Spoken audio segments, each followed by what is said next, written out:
At the top of the pole are the primary or main wires.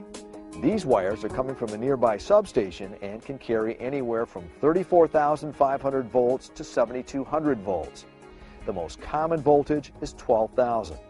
Remember, the electricity started out as high as 765,000 volts coming from the power plant and was stepped down to lower voltages at substations.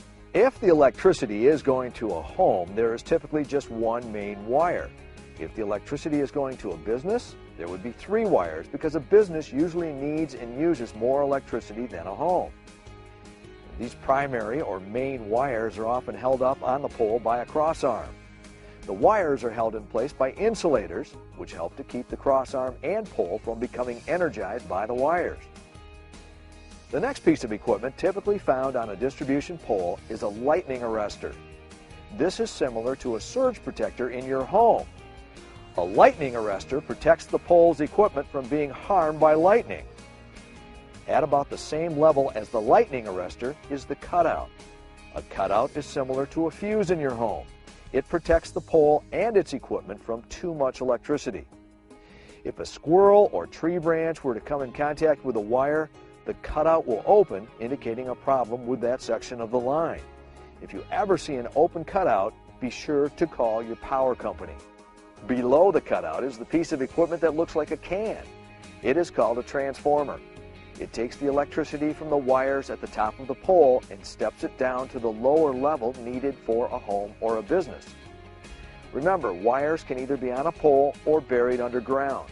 If the primary wires are underground, then the transformer is the green box often found in front, side, or backyards. So, if you have overhead lines, you will have a pole and transformer.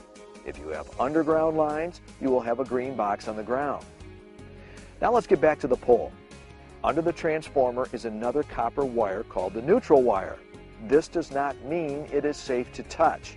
The neutral wire is a return line that goes back to the substation and helps to balance the amount of electricity out on the system.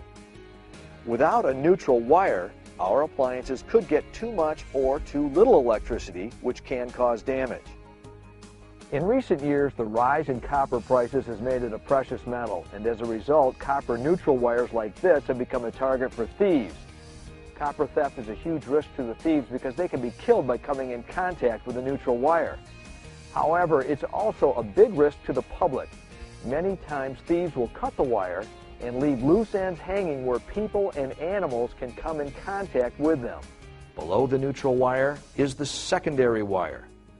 After the electricity passes through the pole-mounted or underground transformer, it is carried in the secondary wire at the lower level of 120 or 240 volts. Under the secondary wire are the phone and cable wires. They are generally the